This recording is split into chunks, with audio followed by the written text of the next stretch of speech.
Our first guest, Congresswoman Ilhan Omar. She represents Minnesota's 5th District, which is Minneapolis, and some of those surrounding suburbs. Thanks for joining me today, Congresswoman Omar. Thank you for having me. All right, we have a lot to get into. Let's start with the death of Congressman John Lewis. I noticed you tweeted a photo of you and him together and some words remembering him. What do you want people to know about his life?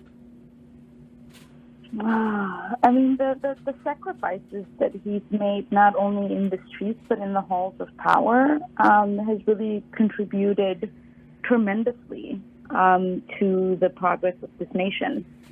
And, you know, for me, it was really just such a pleasure to serve with him in the last year and a half, to get the opportunity to go to Ghana with him as part of the return, and to have, you know, his mentorship and wisdom and encouragement in the time that we served together. You were elected in 2018, started serving in January 2019. It's been quite a ride for you, for your constituents, for your supporters. Definitely some high-profile places you've been, headlines you've drawn. What do you think is the reality check here as we head into the August 11th primary? You have 4 challengers in your own party. But you also are at the same time trying to put some legislation out there. What do you want people to know, sort of kind of behind the headlines right now? I mean, we've been fighting for big structural changes in education, healthcare, environment, and the economy, not just here in Minnesota and trying to close disparity gaps, but across the nation. And, you know, every time you push for progress, there is a pushback. And the 4 men who are running, you know, as my opponents in this primary, are part of the corporate, you know, mindset that wants to maintain the status quo and isn't really interested in a vision and a voice for bold progressive change. So how would you define the status quo? The people who, you know, are the beneficiaries of a healthcare system that is broken, that, you know, continues to make it so that people don't have healthcare access. You know, as we fight for universal healthcare and Medicare for all, I know as the vice chair of the Medicare for All caucus in Congress, what we are fighting and trying to prevent is for people to die because they can't afford insulin, or people to file bankruptcy because they got sick. And when you have people who are funded by the healthcare industry, people who know that Medicare for all will not put money in the pockets of you know, healthcare professionals who are specialists. They are going to fight very hard in trying to maintain the system that profits them and leaves people behind. It's the same way as we've taken on polluters and fought against the fossil fuel industry, because, you know, in Minnesota we have the 3rd highest asthma rate for our young people. The folks, the hedge fund investors who profit from that are very eager to stop our fight for a Green New Deal. And when we think about, you know, the housing infrastructure that we are trying to invest in, or the criminal justice system we are trying to reform, you can see, you know, the people who have ties to those industries flood our primaries, whether it's mine or Alexandria Ocasio-Cortez in New York, with so much money, because they know what's at stake for them. And the reality is that the people that we fight for every single day also know what's at stake for them. And we feel very confident in the voice that we have provided for those marginalized, maligned, and disregarded in our communities in Congress. And we know that they will show up for us because we show up for them every day. I'm talking with Congresswoman Ilhan Omar. You've brought up a lot of topics I want to get into. So let me start with this first one. So we were talking about some of your challengers. One of the key challengers of the four men challenging you on the DFL side is Anton Melton Mukes. In the last quarter, he outraised you by a lot of money. He raised about $3.2 million. You raised just under $500,000. Are you concerned about that? No. The average donation to our campaign is $14. These are, working class people who fight for workers' rights every single day, who are our frontline workers, who are part of that 40 million people who've lost their jobs, who don't have health care, who struggle economically every single day, who we've stepped up and raised over $300,000 for, who we have been distributing food and essential needs to. And so we know that this is a time where we need to focus on them, and it's a time where they need our voice. Now, my opponent, average donation is more than $600. And those are the people who are actually making profits during the pandemic and the economic crisis that we have.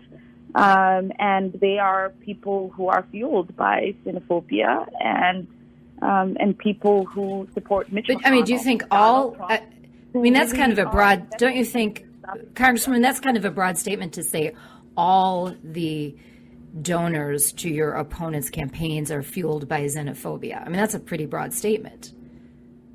I didn't say all.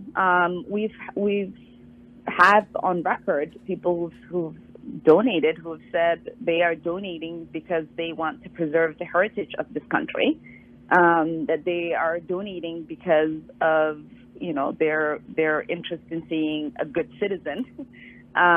They are the people who fund Mitch McConnell and Donald Trump, who are for a Muslim ban, and as the only member of Congress who actually comes from one of those countries that are banned, to me, it is really a clear example of how their interest in not just seeing people like me in Congress, but not even in this country, it's fueling the money that is flowing into defeating us in this race. Are you concerned that some of the money that is coming into Anton Melton Mukes is coming from Jewish groups or members of the Jewish faith who have been critical of some of the things you have said that have garnered some headlines in the last 16, 17 months? No, and I really do understand the kind of support that exists organically, and there is really, for me, an interest in the kind of district I represent, which is the most diverse district and the most progressive district.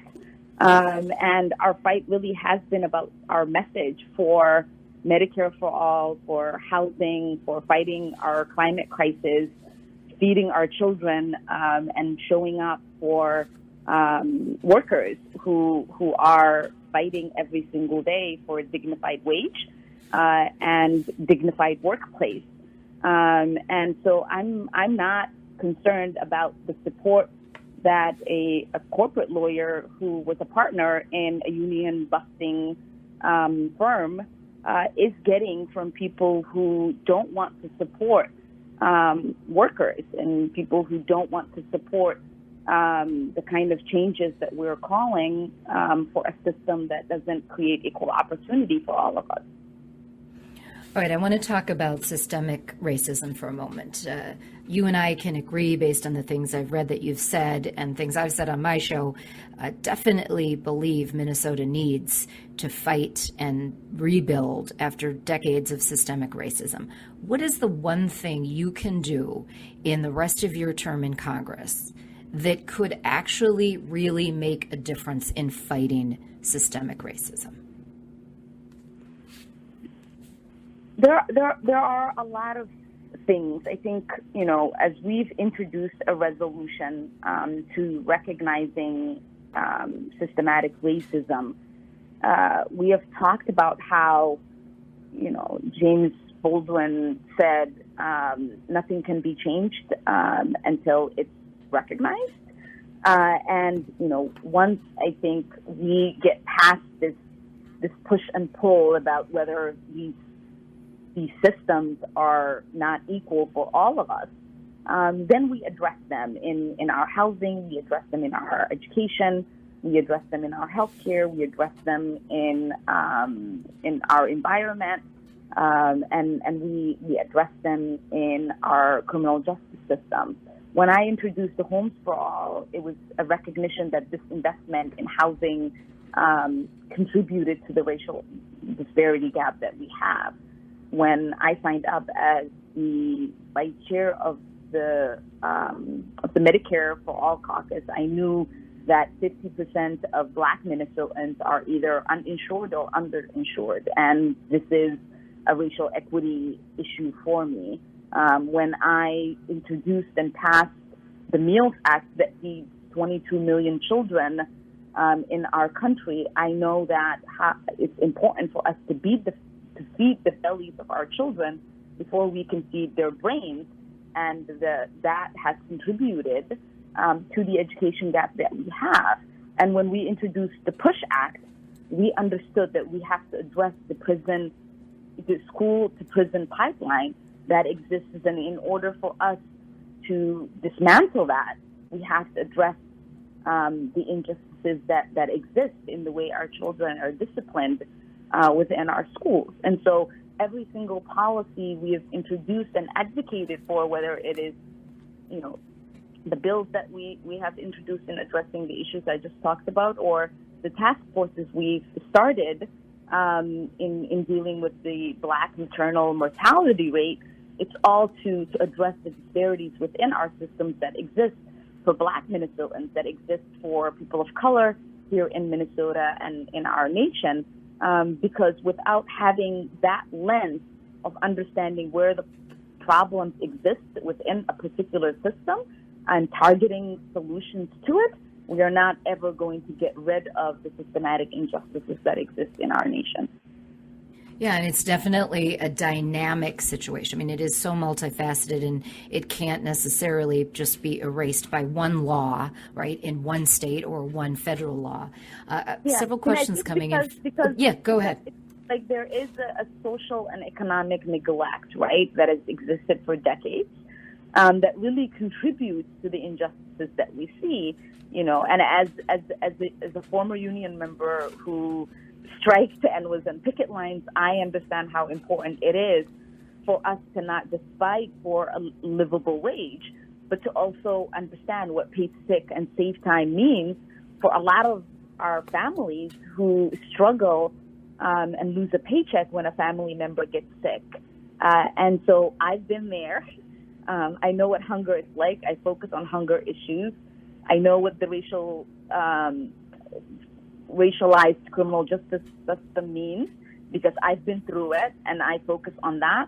And so for me, it's not just personal, but it is an issue that is important to me as a member of Congress from a district that deals with extreme disparities, to focus on these issues and aggressively fight for them. All right, I know our time with you is coming to an end, but I have a couple quick questions I want to get to. Several texts are coming in. I'll try to combine the texts into one question. But there have been a lot of headlines about money that has gone from your campaign to pay a consulting firm that your husband is a partner in. I just wanted you to address that. You're on the air with me. I want to ask about it and give you the opportunity to respond.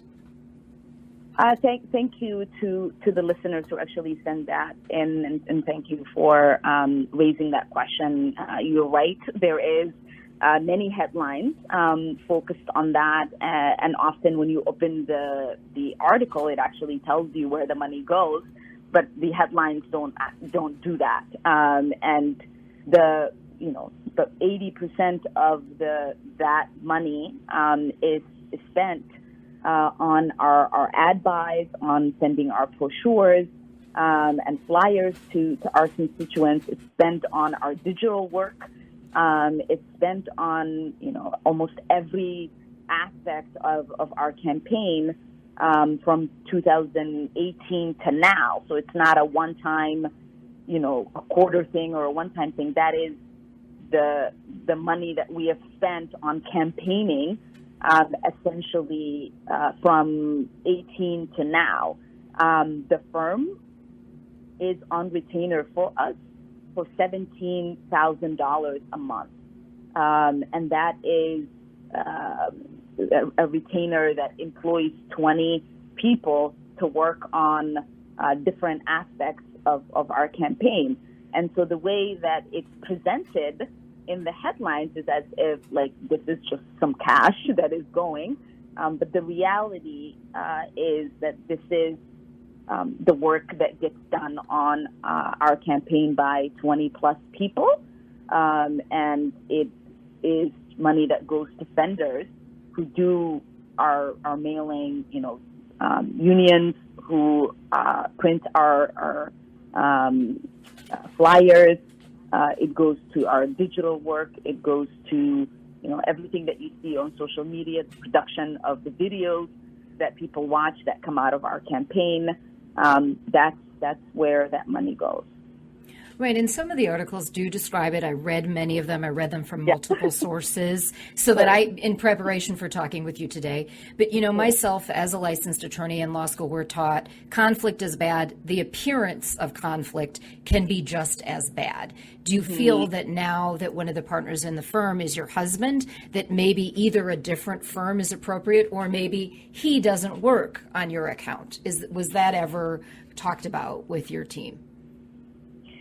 Yeah, I mean, and I understand that. The two partners, Tim and Will, were both the fundraiser and the campaign manager of my predecessor, Congressman Keith Ellison. And when they formed as partners, I inherited them because they were people who not only understood how campaigning worked in the district, but also understood the dynamics in which we had to campaign and function as a Muslim candidate and as someone who really is not that much different in progressive values and the national attention that comes with it. And the work that they do for us really is work that wouldn't get done by someone else. So I do understand the concerns that people have, but it is really asking for us to find people who not only understand our district and its dynamics, and people who don't understand the challenges that a candidate like me or Keith have in campaigning to handle my account. And there are a lot of trust issues that you probably don't want to start from ground zero, a month before a primary. I think it's the expertise, right? And it's the understanding of what that work actually should look like and where the focus on policy should be when we campaign.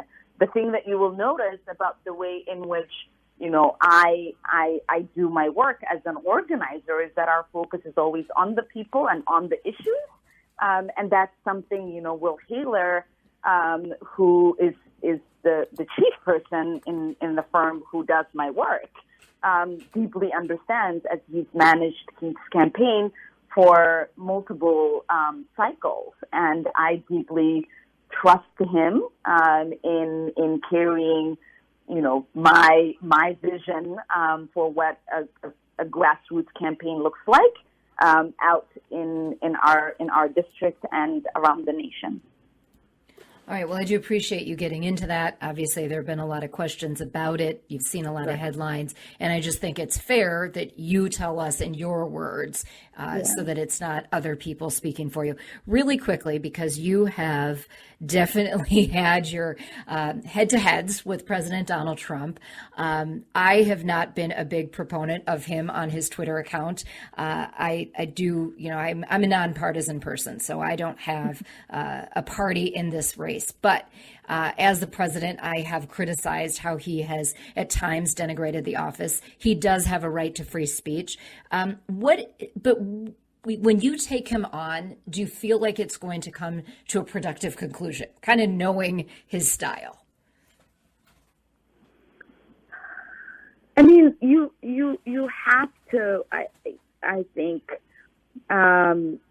stand up in this moment to President Trump, because this is someone who not, wants to send me back, but this is someone who targets everyone who shares many of the identities I have at every turn. And so to me, as a refugee, someone who's crossed a border, who's gotten an opportunity to find a new home, and I, mind you, crossed the border into Kenya illegally, as they would say, illegally. I know the pain and the perspective of many of these families and the young children who are subject to his metering program, who are subject to his stay in Mexico program, and who are subject to the separation and the caging that he's been part of. And so for me, it's not about getting into battles with him, but it's about uplifting the voices of those he is trying to demonize and vilify and invalidate, because our pains and our struggles and our hopes and aspirations are important things to fight for and uplift. And that has been the role I've seen myself in as someone who uniquely shares many intersectional identities with people who have been at the other end of his attacks. Thank you for sharing that. And it is a tough go round sometimes when we, I'm a constituent of yours, but when I'm seeing some of those things go back and forth, and I feel for you on one level, but at the same time, I also feel like it's sometimes pointless to Twitter battle with him also. So we'll just get that out there. But I do appreciate you sharing with us today and spending time with us. All members of the Minnesota delegation always have an open invitation to come on my show. I hope you'll return and catch us up with the different things you're doing. And we will be watching that primary battle on August 11th. Thanks for joining me, Congresswoman Ilhan Omar. Appreciate it. Thank you. It's always nice to talk to you. Have a good day.